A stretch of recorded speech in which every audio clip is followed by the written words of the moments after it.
Датата е 19 октомври, стадиона Васил Левски, време за големия матч на България. Един срещу друг отборите на ЦСКА и Левски. Независимо от състоянието на двата тима, подобни матчове се печелят с дух, желание и воля за успех. ЦСКА е четвърти в класирането, а Левски шести, нещо, което отдавна не би да се е случвало. Толкова ниско позиционирани в таблицата двата големи клуба в българския футбол. Истината, че двата имат какво да покажат в реванш за своите фенове. Една прекрасна инициатива, изпълнение на националния химн от деца, облечени с екипите на двата отбора.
Дами и господа, не се съмнявайте, че това е последния момент, в който стадиона ще бъде на едно мнение по въпроса. Двата сектора ще пеят заедно. От тук нататък започва голямото съперничество. Съперничество по трибуните, но най-важното съперничество на терена.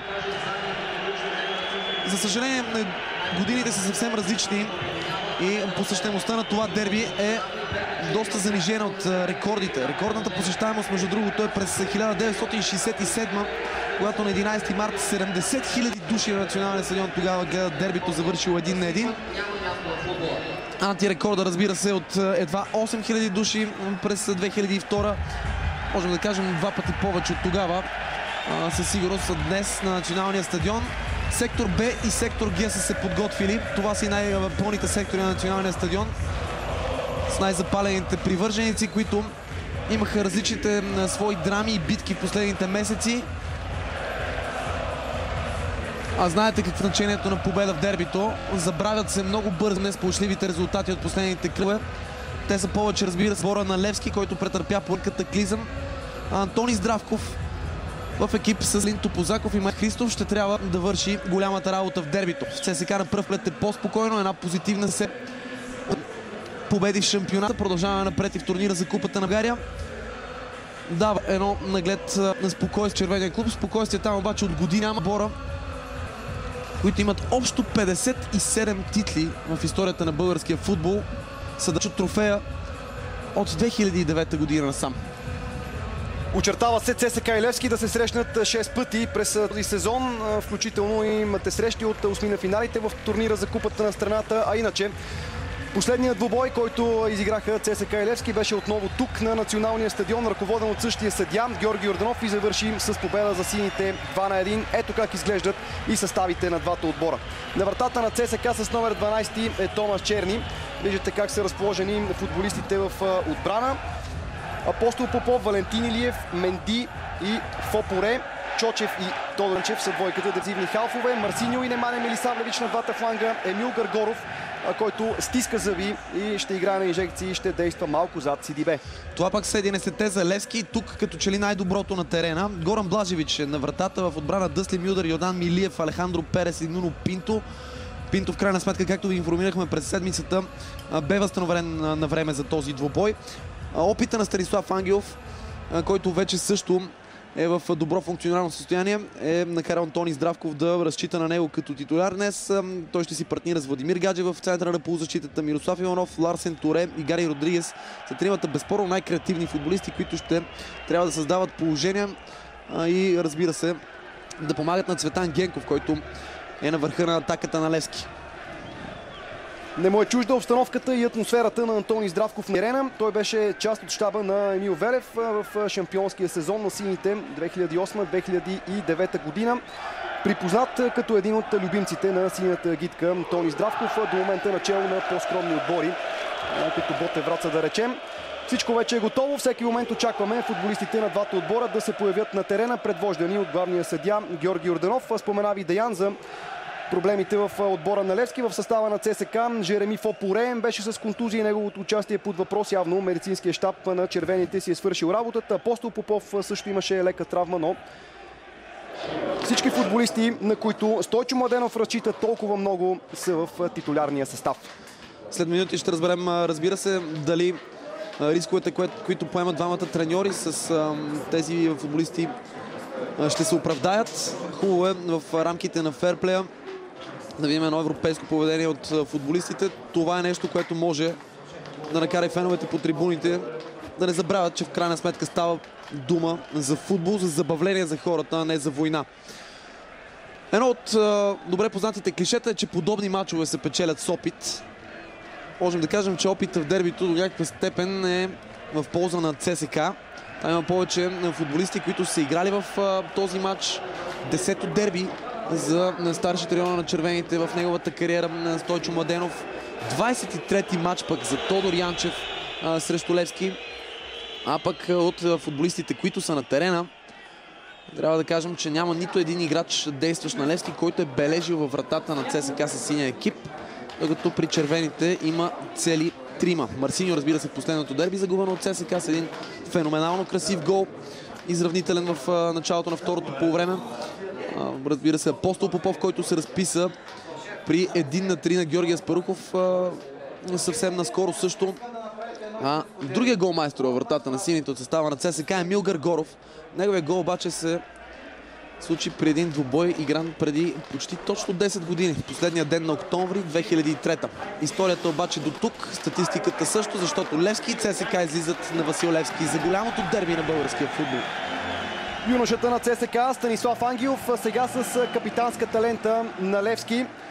Другия юноша на червените Орлин Стерокин остава на резервната скамейка заради висока температура. А добрата новина в противоположния лагер за Стойчо Младенов е това, че Мамади Сидибе се възстанови на време и точно той ще води атаката на ЦСК.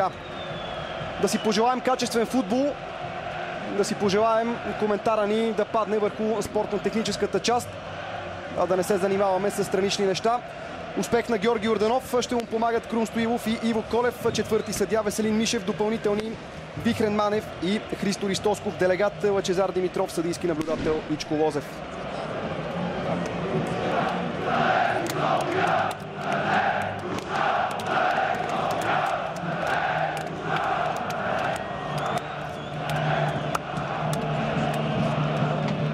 Четири точки е разликата в класирането между ЦСК и Левски. 23 са точките в актива на червените, 19 за сините. 6 победи, 5 равни матчи и една загуба за отбора на Стойчо Младенов. Също 5 победи, 4 равни и 3 поражения за отбора от Георги Аспарухов.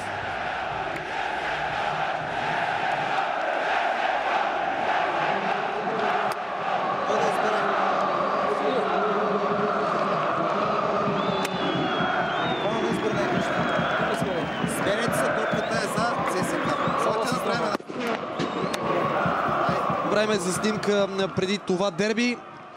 Чухте добре жребия на Георги Йорданов и двамата капитани. Станислав Ангелов имаше избор на поле. Той избра Левски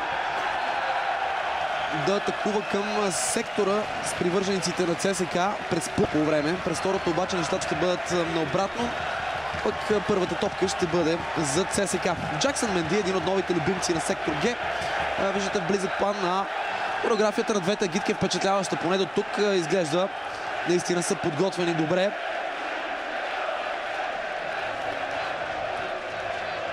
Северната и южната трибуна на националния стадион. Интересно, че двамата треньори залагат на много сходна схема на игра. 4-2-3-1. Без особени изненади в съставите, всичко най-добро е на терена. Да видим дали обаче отборите са готови най-накрая да ни зарадват с зрелищно дерби През годините в последно време видяхме доста добои, в които битката, желанието преобладаваха над футболните достоинства. А двата отбора имат отчаяваща нужда от победа в този матч. Не забравяйте, че утре Лудогорец и Домак на Литекс, друг важен матч в челото на класирането. Матч, който ще излъчим пряко за българското дерби. Емил Гаргонов и Сидибе изпълниха център. Валентин Илиев опитва дълго даване точно към централния нападател. Йордан Милиев и Алехандро Перес ще трябва да опазването на Мамади Сидибе. Сега добра възможност за отбора на ЦСК. Топка в ляво. Имаше паднал играч на червените в средата на терена. Бързо обаче се изправи на крака и затова играта не беше спряна. Продължава. Първата обещаваща атака на червените дойде след свалена топка с глава от Мамади Сидибе. Безспорно това е неговия силен кос. Успява в подобни единоборства да спечели първата топка и да отклони към свой съотборник. Здравословното му състояние обаче това, което притеснява ЦСКА, така и не успя да изиграе няколко подред, за да влезе в игрови ритъм. Мощният африканец, който дълги години игра в Англия. Ето го щаба на ЦСКА. Част от него, разбира се, Анатолий Нанков. Верен от години на Стойчо Младенов. Първо продължително владение може би за Левски. Топката е в краката на капитана Ангелов.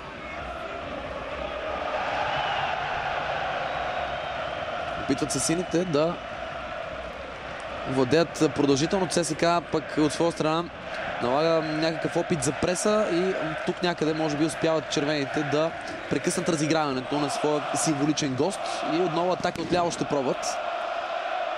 Заформи се един добър тандем между Милисавлевич и Гаргоров в последните мачове на ЦСКА. Добавяме в това число и активната игра на Марсиньо. В момента, в който ЦСКА привлече Жереми Фопоре и Милисавлевич получи възможност да играе в по-предни позиции, се отвориха доста нови опции за атаката на ЦСКА. Атака, която не вкарваше много голове в началото на сезона. 15 попадения са вкарали футболистите на ЦСКА от началото на сезона. 18 пък тези на Левски. Интересно е, че 8 различни души са вкарали головете и за двата отбора. А сега ЦСКА отново опитва атака в тази зона. Грешен пас центъра, обаче и възможност за малко повече скорост на падението на Левски. Тази топка е пратена към Гари Родригес. Вместо това обаче защитник червено стига първи до нея и това е Апостолов, който без никаква изненада се появява днес отново като десен защитник и ще има персонална задача да се справя с Гари Родригес.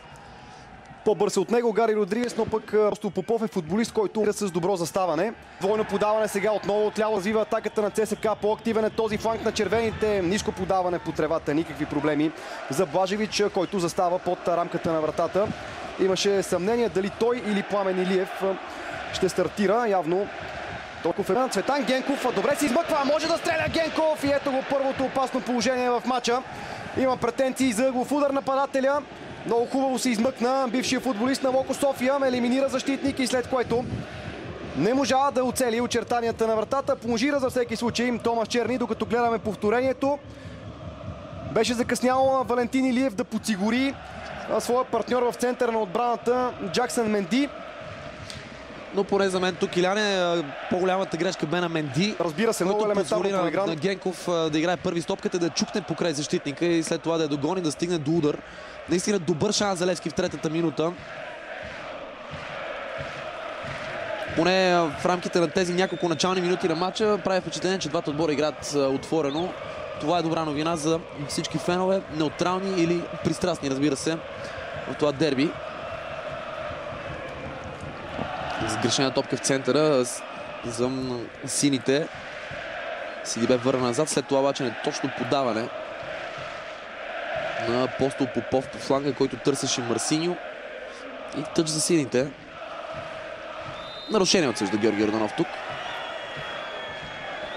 Валентин Илиев и Джаксън Менди ще трябва малко повече да внимават с Цветан Генков. Тук фал е на Апостол Попов. Левски спечели още няколко метра, след като ще изпълни отново тъч, но вече доста по-близо на наказателното поле. Димитър Пенев и Александър Томов в ложите на националния стадион. Там е и собственик на Левски Тодор Батков, който говори преди този матч в студиото ни. Много размирни дни за Левски, които бързо могат да бъдат забравени с победа в днешния двубой.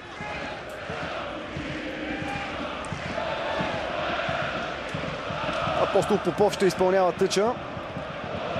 По края на матча Джаксън Менди трябва да е особено внимателен за изявите на Цветан Генков. Видяхте как беше елиминиран преди малко. Опита бързо да бъде подновена играта. Спряно от Гари Родригес. Все пак Тодор Янчев подава към Менди. Той с диагонално подаване изпраща топката към десния фланг, където ЦСКА има възможност да отбележи колко хубаво сви топката Марсиньо.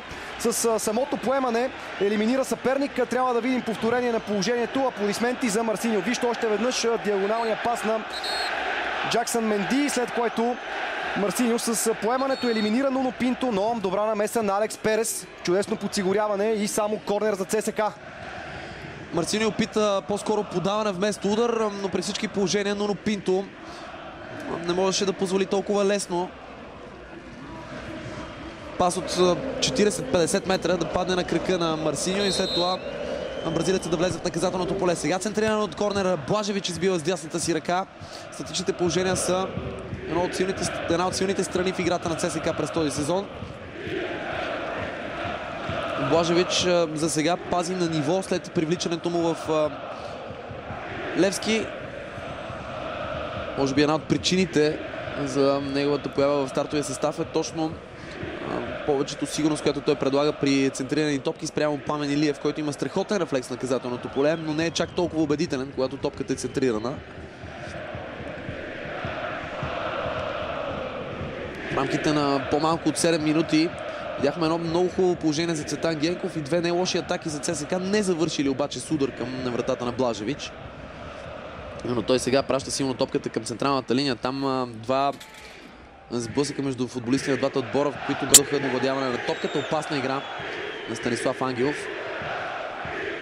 И нарушение в полза на ЦСКА. Ивайло Чочев бе един от хората, които притесняваха Стойчо Младенов. Не що се отнася до игровата му форма, а до умората, тъй като изигра двубой с младежкия национален отбор, пътува до Словения, преди това игра силно срещу Русия, при 3-3 дори отбеляза гол. На всичкото отгоре стомашен вирус го притесняваше. Истината, че обаче Чочев попадна в стартовия състав. И ще трябва да изпитва все повече тази отговорност за големите матчове, тъй като показа качество в последните двубои. През този сезон успя да се пребори в сериозна конкуренция за титулярно място. Виждаме повторение на тази засада, която бе маркирана от Крум Стоилов. Аз лично смятам, че в момента на паса двамата футболисти може би бяха на една линия, но няма да се вторачваме чак толкова в всеки детайл. Отново символичният домакин владее. Отново опит за развитие на атака по фланга. Първоначално спряна, но червените все още имат шанс да опитат. Твърде малко пространство, твърде много футболисти и топката излиза в тъч. Емил Григоров получи травма на последния двубой на националния отбор от квалификационната група. Травма в глезена, която до последно го вадеше от игра. В крайна сметка той успява да играе на инжекции днес. Добър авантаж на Георги Йорданов. Класическо задържане. Изстрел сега от дистанция в страни от вратата на Блажевич, който прецени добре момента. Да видим дали Георги Йорданов ще покаже картон тук заради фаула, довел до авантаж малко по-рано. Ето момента, в който Станислав Ангелов с лявата си ръка задържа Емил Григоров, преди да се стигне и до удар, тач неточен обаче. Много важен ще бъде ролята както на Емил Григоров в състава на ЦСКА, така и на Мирослав Иванов, двамата бивши съотборници от Лудогорец Разград. Отново червените отнеха в средата на терена, има нарушение. Веднага маркирано от рефера. Отново ситуацията и фаула срещу Тодор Янчев. Имаше закачане.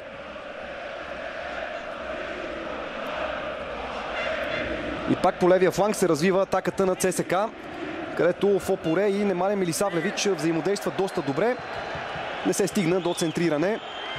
Неманя Милисавлевич в много мачове на червените му се налагаше да играе като ляв защитник. След като Фопоре дойде на Българска армия, Милисавлевич е изтеглен малко по-напред и вече играе като халф, където според мен му е мястото. Цветан Генков за момент в близък план. Много разчита на него Тони Здравков, както разбира се и на Гари Родригес. Блажевич. Невероятна битка за всяка топка. Овладява Мирослав Иванов. Гари Родригес веднага отваря на фланга. Зад гърба му минава Нуно Пинто. Попречиха си двамата, сблъскаха се.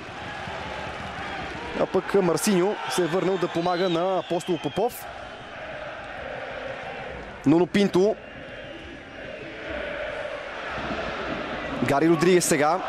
Може да играе 1-1 срещу Апостол Попов. Влиза навътре Гари Родригес. Добре затворен от десния бек на ЦСКА. И отлични предпоставки за контратака. Марсиньо направи 3 много сериозни пропуска срещу Славия. Игра рамо в рамо. Имаха претенции за нарушение футболистите на ЦСКА. Нищо подобно. Нападение за Левски. Този път отдясно чрез Ларсен Торе атакуват сините. Торе вече в наказателното поле, повежда си топката, пробва центриране по земя за Цветан Генков. Много близо обаче бе топката до вратаря на червените Томас Черни, който нямаше как да бъде притеснен. От двете повторения, които виждам, смятам, че Станислав Ангелов наистина игра чисто срещу Марсиньо. Без да има възможност преди това да видя повторенията, по-скоро мислех, че има нарушение. Така че виждате колко добра работа свърши случая Георги Йорданов и прецени правилно ситуацията преди малко. Само двама души трябваше да организират контрата на ЦСКА и може би затова Марсиньо предпочете да играе сам и да стигне до това, че да загуби доста лесно топката. Нова атака сега за Левски. Иванов. Гари Родригес очакваше подаване доста по-рано. Двамата сега се събраха на тъчлинията. Естествено, без пространство там трудно ще бъде измъкната топката. Чиста игра срещу Родригес при втория му опит за пробив след един авантаж преди това на Георги Йорданов. И отново Марсиньо опитва да играе сам. Отново вдига въпросително ръце към страничен съдия, но пак нямаше нарушение. Марсиньо има склонност на моменти да играе твърде индивидуално. 3 уникални пропуска, както ви каза Илян, в последния шампионатен матч на ЦСКА. От 12-ти кръг срещу Славия. Червените спечелиха в крайна сметка с 1-0, но бразилеца, който сам направи положенията, ги изпусна с лекота. В днешния двубой едва ли ще имат чак толкова много шансове пред него. Комбинират защитниците на Стойчо Младенов. Джаксън Менди с топка в краката. Той има навика от време на време да пробва интересни извеждащи подавания. Получи се един такъв негов пас по-рано от двубоя. Сега обаче червените постепенно се приближиха до наказателното поле на Левски. 3 души чакат добро центриране, до такова обаче не се стига. Разочароващо изпълнение. И ще се наложи сега Жереми Фопоре бързо да спринтира в своята зона. Фопоре има вкус към атаката. Трябва обаче да има едно на ум. Дали има човек, който да покрие неговата зона. Менди или Генков. Менди успя да свали топката с глава и след това тя е върната от Фопоре до Томас Черни.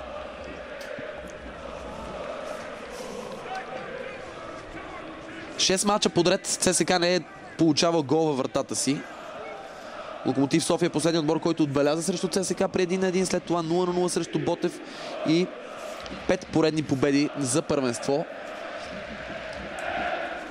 Като че ли обаче има проблем в състава на Левски и ще трябва да се прави принудителна смяна. След малко повече информация за това видях, че Кевин Бру получи указания на пейката на сините. Апостол Попов хвърля тъч. Няма сигнал за нарушение. Чочев. Много добър поглед на младия футболист, който успява да комбинира в дясно с Марсиньо. Марсиньо 1-1. Влиза към центъра, отправя силен удар, нова вратаря Блажевич. Извинява се бразилеца на останалите си съотборници, защото Гаргоров и Сидибе очакваха подаване. Не бе достатъчно точен удара на Марсиньо. Разбира се, бе в рамките на вратата, но не затрудни хърватския вратар. ЦСКА отново атакува, този път през центъра. Никой не посреща футболист с топка. Една странна ситуация. Най-накрая на Станислав Ангелов направи крачка 2 напред. Отново ще видим удар от дистанция. Този път много неточен. Прави впечатление, че футболистите на ЦСКА започват активно да стрелят от разстояние. Горан Блажевич за сега излъчва спокойствие. А подготвената смяна е въпрос на време. Кевин Бру ще замени Станислав Ангелов или Владимир Гаджев. Най-вероятно един от двамата има проблем от движението на терена. Струва ми се, че може би Ангелов е човека, който е в по-притеснително състояние. В крайна сметка той дълго време лекуваше и контузия. С първото си докосване тук подаде топката Ангел. Виждате, че не я търси. Вероятно има проблем. Сега 4 срещу 4. В атаката на Левски. Миро Иванов посрещат от Менди. Няма нарушение. Георги Йорданов беше на 2 метра от това единоборство. Огромна разлика в физическите данни на двамата футболисти. Джаксън Менди и Миро Иванов. И може би заради това единоборството приключи с втория на терена. В очакване на фаул. Такъв не бе отсъден. А ако Левски е готов да направи смяна, лично аз съм изненадан, защо някои от сините футболисти просто не изкарат топката в тъч, вместо да се гради атака с играч на терена, който не е в добра физическа форма.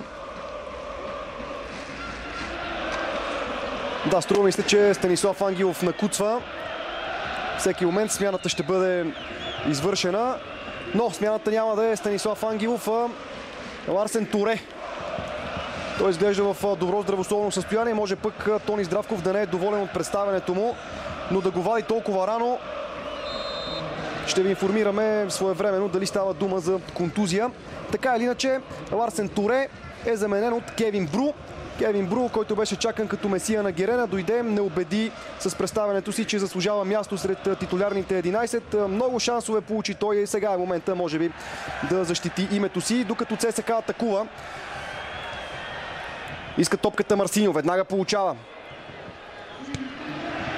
Извади в наказателното поле. Алекс Перес се взел добра позиция. Включване на Апостол Попов. Дълго е подаването към Апостол Попов. Нямаше как да центрира тази топка и тя напуска очертанията в аут. Нуно Пинто свърши добра работа. Не позволи на Апостол Попов да овладее.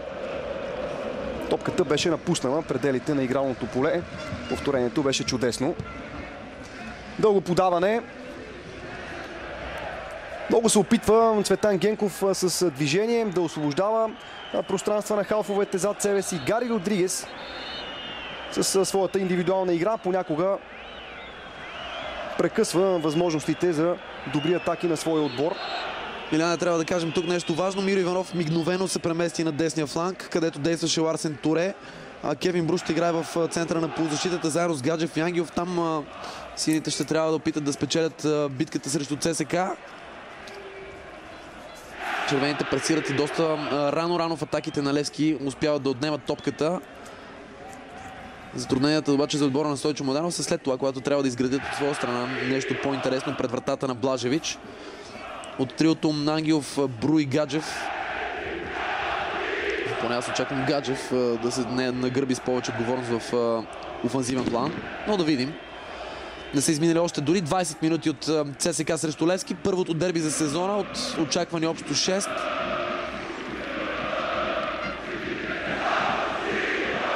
Спокойно разиграване в половината на ЦСКА и Джаксън Менди се оглежда за свой свободен съотборник. Изобщо не играят с Мамади Сидибе червените. Централен нападател, изолиран, не е търсен с кой знае колко центриране, независимо от високия си ръст. А сега пък Левски атакува. Менди играе стабилност, пресича този мек пас. Сидибе върна се до трайната линия, за да овладее топката. След вижда Гъргоров с няколко подавания. Червените спечелиха терен. Ето тогава нова добра възможност. Пак удар от дистанция. Интересен фаулт. Но над вратата на Блажевич и пак Марсиньо направи така, че неговите съотборници да очакват пас, но да не получат топката. Много добре смени високата Марсиньо, без дори да погледне вратата. Реши тук да търси изненада за Блажевич. Топката описа интересна парабола. Но така не намери очертанията на вратата. Отново можеше Марсиньо да потърси и комбинация. Но виждаме, че бразилецът има огромното желание да отбележи днес. Прав вътрешен удар на Марсиньо. Малко над напредната града на Блажевич. Топката да бе попаднала в очертанията. Тя беше в обсега на хърватския вратар. Левски задържа с продължителни разигравания в центъра на терена.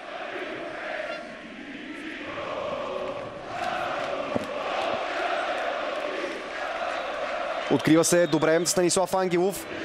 Нуно Пинто иска подаване. Добре, Гари Родригес влезе навътре, за да освободи позиция за Нуно Пинто. Отново Цветан Генков на добра позиция. Отлично се развия атаката на Левски. Завърши с центриране към Цветан Генков. От трудна позиция той трябваше веднага да стреля с глава. Направи го в аут. Отново хубавото прострелно центриране на Нуно Пинто и неточния удар с глава на Цветан Генков. Тони Здравков непрекъснато дал казания на своите футболисти. Изглежда като човек, който може да ги мотивира. Половин метър по-напред, ако бе пратена топката от Нуно Пинто, за Генков щеше да бъде лесно да отбележи. Един добър футболист, що се отнася до играта с глава е Генков, но малко назад бе върнат той и не успя да оцели вратата. Страхотна атака. Факта, че Гари Родригес остави топката за Пинто, донесе главоболе за защитата на ЦСК. Тя и сега не изгледаше особено подготвена. При този рейд на Дъсли Милдър с неудобния си крак, обаче само толкова. Нямаше как да прави нещо по-сносно. Изключително важно решение, поне за мен, макар и в краткосрочен план, беше това Дъсли Милдър да бъде върнат в първия състав на Левски. След като, помните, той бе отстранен заедно с още трима свои съотборници. Те разтрогнаха Милдър, трябваше да се готви самостоятелно. Но, независимо от всичко, трябва да кажем, че Дъсли Милдър е добър футболист за стандартите на А-група и вече имат достатъчно опит в подобни важни мачове за Левски. Гари Родригес закъснява там действието на червената отбрана след поредица от финтове. Центрирането не донесе опасност. Но имаше малко паника в действията там на трима червени защитници срещу Родригес. Сидибе е единствен в предни позиции, затова и атаката на ЦСКА за момент забави темпо. Сега центрирана на топка точно за Сидибе, скача високо африканеца, но извършил нарушение. Виждаме преди това хубавата работа на Гари Родригес, който успя да се справи с Тодор Янчев. След това с още един съперник от ЦСКА. Ето момента, в който с двете си ръце се подпря на гърба на Алехандро Перес. Мамади Сидибе извърши нарушение. Интересна битка ще бъде между двамата при такива високи топки. Добра позиция беше взел Алекс Перес още преди центрирането. Нямаше как Сидибе да стигне до топката. Джаксън Менди към Валентин Илиев. Вече сме в средата на първото полувреме. Все още нулево равенство между ЦСКА и Левски, но положения не липсваха. Тръгна сам да изнася топката центрник Джаксън Менди, след което беше фаулиран. Отново рефера Георги Йорданов, категоричен. Стойчо Младенов също много темпераментен треньор. Успя да направи ЦСКА два пъти шампион, не можа да го стори в този сезон. Луд сезон, в който Лудогорец победи червените с 1-0 след гол на Мирослав Иванов, между другото. Той днес е на терена. Апостол Попов с външен фаут се изпраща топката на границата на пенала. Станислав Ангелов обаче е взел добра позиция. Георги Йорданов се включи в разиграването и топката остава притежание на ЦСКА. Обаче се забави. Грешно решение, поне според мен, на Жереми Фопоре. Срещу двама там топката най-вероятно ще бъде отнета. Да. Левски се справи с тази ситуация. Можеше сините да изнесат и много по-бързо топката, ако тя не бе рикоширала в съдията и останала в притежание на ЦСКА. Червените отново атакуват. Този път Мирисавлевич владее на границата на наказателното поле. Вече затвори много ъгъла си и от аут линията опита да извлече максимума. В случая това се получи. И ЦСКА ще изпълнява корнер вляво от вратата на Блажевич. Ето как се стигна до центрирането. Да, топката не бе излязла с целия си обем от терена. Правилно решение на съдите, асистент реферите са Колев и Мишев, но Вихрен Манев и Христо Ристовсков са зад двете врати. В подобни ситуации те са важните. Да видим какво ще направи ЦСКА от този корнер. По-висока топка на близката града, изчистена с лекота. Сега бързо ще трябва да бъде повторено центрирането. Не, самостоятелна игра от Марсиньо, леко падна и загуби топката, така червените не се възползваха от ъглови удар, до който се добраха. Джаксън Менди остави тази топка да стигне до Томас Черни. Ако колегите предложат още едно повторение, ще видим, че Нуно Пинто докосна топката с ръка. Естествено, той нямаше какво да стори в тази ситуация, така че много правилно главният съдия остави играта да продължи. Нищо нередно не стори Нуно Пинто. Апостол Попов влиза в половината на Левски. Много зачестиха сблъсъците и единоборствата в последните минути. Нуно Пинто този път с нарушение отзад срещу Апостол Попов все още не поглежда към картоните рефера. Отново ситуацията преди малко. И тук браво за Гари Родригес, защото Марсиньо прокара топката през краката на Генков и ако Родригес не се бе върнал да помага там, може да стане по-опасно. Статично положение пред вратата на Левски. Топката вероятно ще бъде центрирана в наказателното поле на сините. Точно така към далечната града, където се е включил Мамади Сидибе. Джаксън Менди също е много висок футболист, но това центриране нямаше как да бъде овладяно от нито един от двамата. Алехандро Перес назад към Блажевич. Футболистите на Стойчо Младенов опитват преса. Прави впечатление, че Цветан Генков до момента печели по-голямата част от въздушните двубой с Джаксън Менди. Нещо, което не изглежда никак лесно на пръв поглед. Така, Иляне, и Левски успя да създаде едно много хубаво положение точно чрез Генков. Оттам нататък обаче се забелязва, че в последните минути ЦСКА отбора, който играе много по-често с топката и пресата, за която ти спомена, затруднява изнасянето на топката в предно поле на Левски. Не знам дали Тони Здравков е особено доволен от това. От друга страна обаче, когато има пространства за Миро Иванов и Гари Родригес, е по-лесно. Сега да видим удар от дистанция по земя, доста неточен. Нямаше и на Горан Блажевич. Без затруднение само един или два пъти от началото на матча. Всички останали удари от разстояние на червените футболисти бяха неточни. Жереми Фопоре е човека, който пробва за последно. А ето пресата, за която стартира вече още по-дълбоко в половината на Левски. Виждате, че тук топката бе изкарана в тъч от вратаря Блажевич. Григоров, независимо от проблемния си Глезен, се активизира в това отношение. Двамата с Сидибе са най-активни в пресата.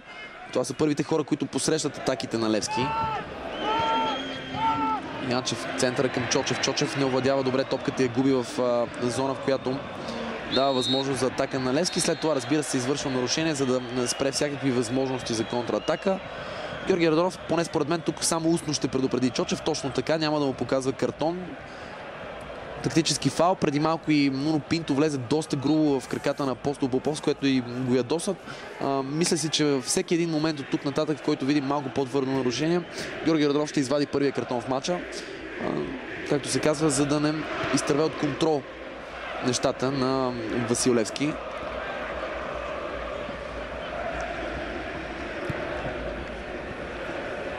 Станислав Ангелов.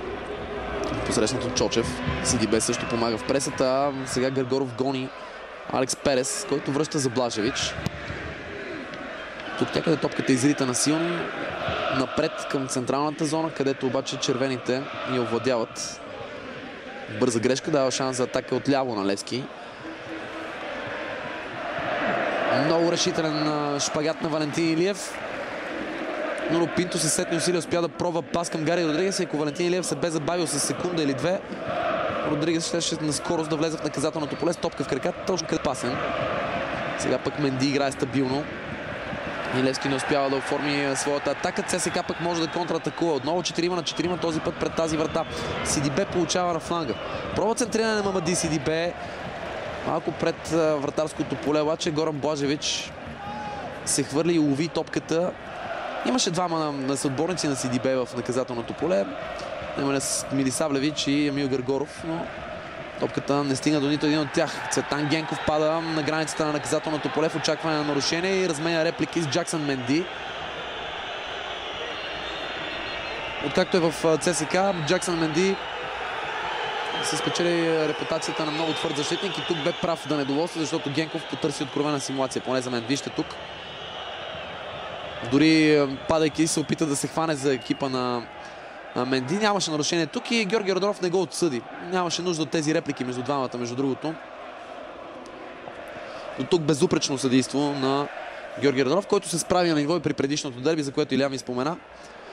Добри условия сега за атака на Левски. През центъра се пропуква отбраната на ЦСКА. Прекали с индивидуалните действия Миро Иванов.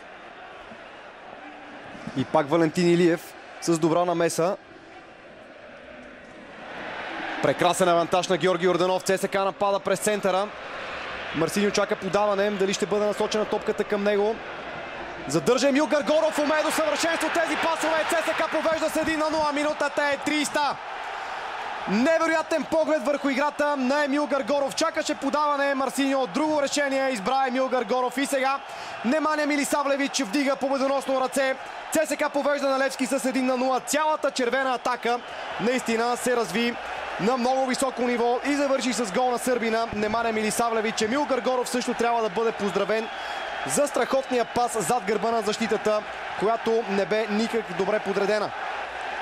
Дами и господа, ако се чудите защо през седмицата основната тема около ЦСК бе дали Емил Гаргоров ще може да играе в този матч, ако се чудите защо Любослав Пенев упорито налага Емил Гаргоров в националния отбор в предни позиции, отиграване като това са причината. Защото нито ЦСК, нито националния отбор разполага с кой знае какъв типичен централен нападател, който да бележи от всякакво положение. Емил Гаргоров е от хората, които могат да изведат всеки един свой съотборник в подобно положение. Невероятен пас на Гаргоров. Поне за мен тук заслугата на половина е на човека с номер 23. Милисавлевич хладнокръвно отбеляза за 1-0 в 30-та минута. Даже в първите секунди на 31-та. А Левски мигновено се опитва да отговори на удара, който получи. ЦСК пусна кръв от Левски в 31-та минута. Да видим отговора на хората на Тони Здравков, Елин Топозаков и Мариан Христов. Виждате колко бързо реагираха те. Нова атака на сините. Самонадеян удар от дистанция. След половин час игра статуквото вече е променено. Виждате каква налепа грешка правят червените. Цветан Генков отново показа, че преследва всяка топка. Пресираше там, успя да отнеме топката от Джереми Фопоре. След това се огледа, потърси комбинация, но прати топката в тялото на Менди. Генков може да бъде отличен с изявите си до тук в състава на Левски. Много активен и в основата на всичко по-интересно пред вратата на Томаш Черни. Сега Мирослав Иванов ще изпълнява корнер. 4 в сини очакват добро центриране. Добре пратена топка там, която обаче бе изчистена с глава от Илиев първоначално. След това за повече сигурност бе пратена някъде към централната зона, където Марсиньо обработва добре. Отново той получава топката, повежда я много силно пред себе си. Нямаше как Марсиньо да се добре до топката. След това извърши нарушение срещу Нуно Пинто. Ехидна усмивка на лицето на Марсиньо. Фаул обаче е факт. Виждате как си помогна с дясната ръка бразилеца. Тодор Янчев.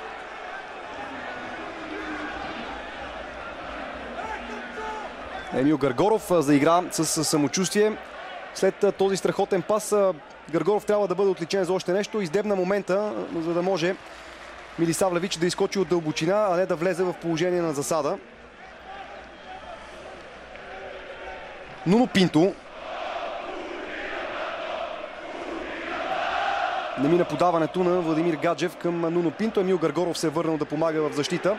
Апостол Попов хладнокръвно изнесе. Марсиньо опитва се да обърне фронта на атаката в ляво. По-активна игра на ЦСК в последните минути. Остро влизане на Дъсти Мюлдер на тъча. И проблеми за Неманя Милисавлевич, който се превива. Изпитва явно сериозна болка, а Дъсти Мюлдер получава първия жълт картон в матча. Имаше няколко положения, в които Георги Йорданов спести картони, както за футболисти от единия, така и за играчи от други отбор, но такова влизане отзад в краката на Неманя Милисавлевич естествено заслужаваше жълт картон.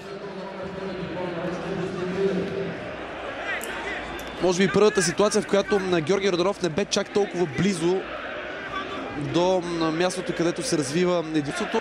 Които видях обаче, съм склонен наистина да се съглася с това, което каза Илян. Независимо, че Мюлдер игра с топката, той мина през краката, много твърдо влезе в единоборството, опасно за здравето и картона е факт. Центрирана на топка в наказателното поле, удар с глава и 2-0. ЦСК нанася втори сериозен удар по Левски. Апостол Попов вкарва втория си гол във вечното дерби. 35-та минута, ЦСК Левски 2-0. Само за няколко минути футболистите на Стойчо Младенов нанесоха своя сериозен удар. Десният бек Апостол Попов има афинитет да се включва при такива статични положения. Беше изпуснат от защитата на Левски и с глава прави за втори път безпомощен Горан Блажевич. Ето е радостта в червената агитка. Ние гледаме внимателно повторението. Вижте как добре на първа града атакува топката Апостол Попов. Двама футболисти в синьо не се разбраха кой трябва да го покрие, а Горан Блажевич нямаше какво да направи, разстрелян от тупор от Апостол Попов. Цветан Генков закъсня там и Дъсли Мюлдер не внимаваше. А ЦСКА вече има солидно предимство в резултата. Дъсли Мюлдер е човека, който извърши нарушението. Дъсли Мюлдер е и човека, който маркираше Апостол Попов още в началото на спринта на Попов. Закъсня се секунда, изостана и след това вече бе късно да се намесва. ЦСКА води с 2 гола срещу Левски.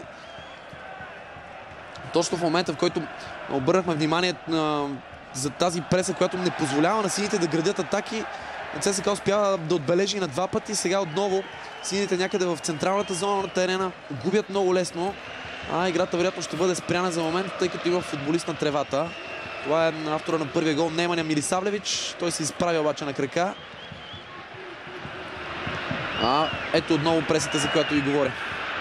Виждате до каква ситуация се стига. Елементарно загубена топка. ЦСКА може да вкара трети гол за 6 минути и това е факт. 37 минута, 3-0. Какво се случва на стадион Васил Левски? Левски е в нокдаун. Левски не знае къде се намира. ЦСКА ликува и нанася мощен удар по сините. 3-0 Емил Гъргоров, 37 минута. Невероятно представяне на отбора на ЦСКА. От една наглед елементарна ситуация сгрешиха защитниците на Левски при изнасянето на топката. ЦСКА Левски 3-0. Тодор Батков е обгрижен. Няма как, едва ли е доволен от това, което вижда. Александър Томов дига победоносно ръце. Отново положението. Горан Блажевич подава в дясно от себе си. Ето как беше загубена топката от Милиев. Емил Гъргоров веднага застана зад гърба на Алекс Перес. Чудесно пласиране. И нямаше как да изпусне. Марсиньо с успоредно подаване на гол линията. Емил Гъргоров засече топката. 3 гола вече си е сериозно предимство.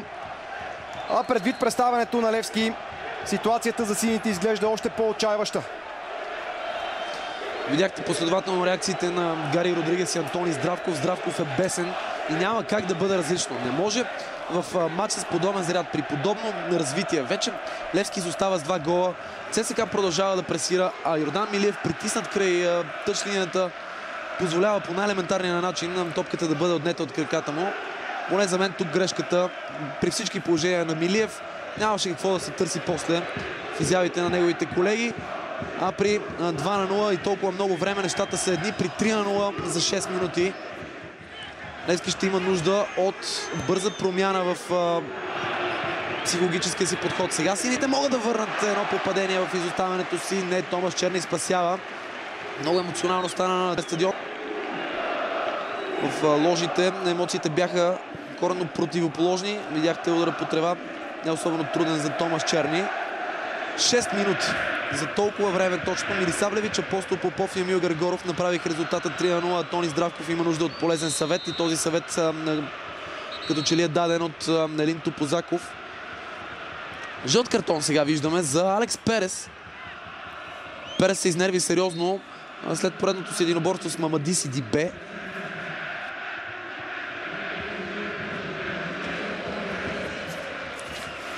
Виждаме, че картон е получил и Сидибе, но безспорно нервите идват повече за футболистите в синьо, които изостават сериозно в резултата. Мамади Сидибе обаче също по някакъв начин е провокирал испанския защитник на Левски. И така вече отбелязваме 3 жълти картона в матча. Мюлдер, Сидибе и Перес официално предупредени от Георги Йорданов.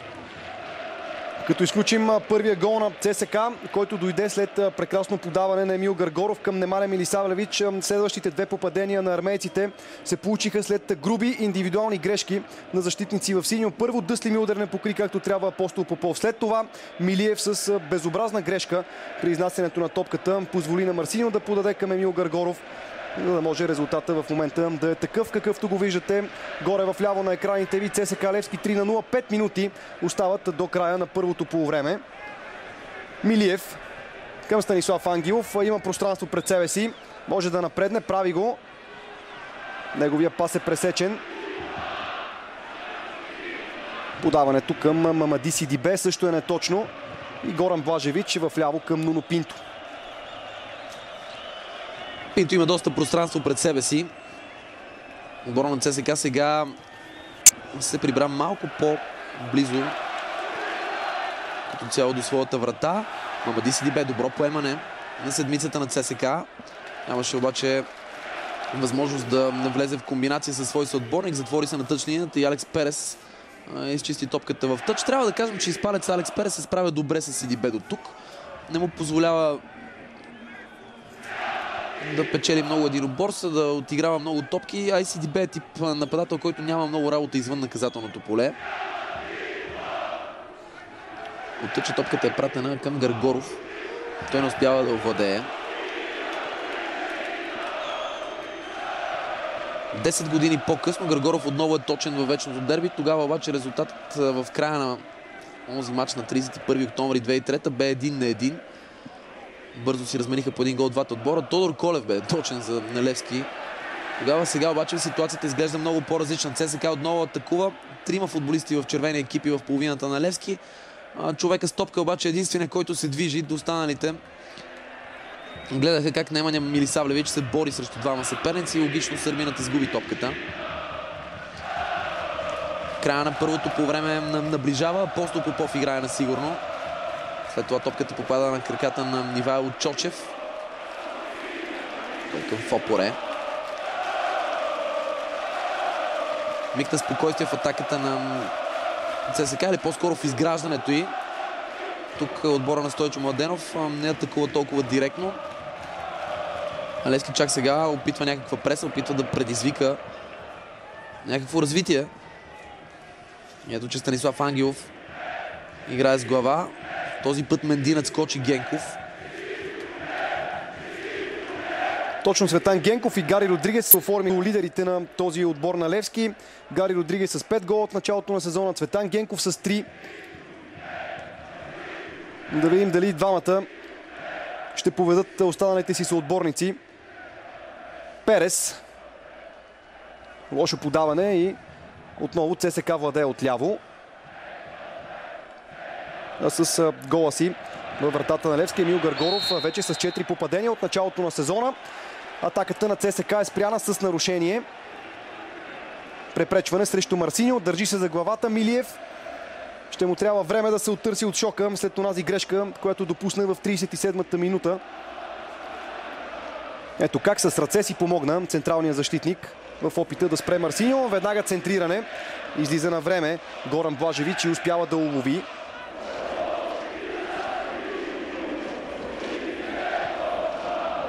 Отново дълбока преса в половината на Левски. Станислав Ангелов.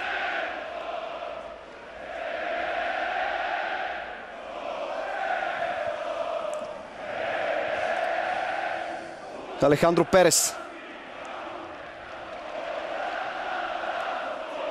Кевин Бру. Владимир Гаджев се предложи, след което Станислав Ангелов комбинира с Дъсли Мюлдер. И отново испанеца Перес за Нуно Пинто. Гари Родригес направи лъжливо движение. Апостол Попов го изпревари за първата топка. Валентин Илиев през центъра сгреши Тодор Янчев и дава възможност на Левски да организира нещо по-интересно в офанзивен план. Станислав Ангелов обаче загуби лесно. Започва последната минута от редовните 45 на първото по време. Левски в абсолютен шок. Не успяват сините да се противопоставят по никакъв начин на ЦСКА. Независимо, че първото добро положение в матча се откри пред Цветан Генков. Оттам нататък активната игра в състава на ЦСКА, повечето борбеност, повечето движение по терена донесоха едно подчертано предимство в игрови план и най-вече в резултата на този двубой.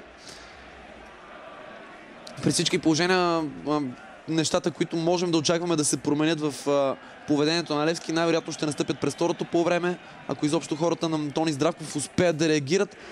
ЦСКА пък като че ли и се опитва да убие темпото до накрая на първата част.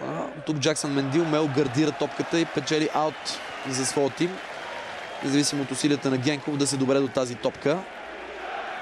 Ето още веднъж как елементарно Милиев загуби топката на Марсиньо. Не пусна в правилния момент топката зад гърба на Перес, където чакаше Емил Гаргоров. С контузения Глезен Гаргоров на празна врата нямаше как да сгреши. Колко дълго тези фенове са чакали подобно развитие. Последните години победите за двата отбора бяха много скромни. Това е края на първото полувреме. ЦСКА нокаутира Левски през първото полувреме. 3-0 за 6 минути. 31-а Милисавлевич, 35-та Апостол Попов, 37-а Емил Гаргоров. Време за двата отбора да чуят наставленията на своите треньорски екипи. Това бе отиграването на двубоя до тук. Великолепният пас, извършващи удар на Милисавлевич. Апостол Попов направи 2-0. Виждате как с удар с глава на близката града, а след фрапантната грешка на Милиев, асистенцията на Марсиньо и точния удар на Гаргоров, стигаме до това 3-0.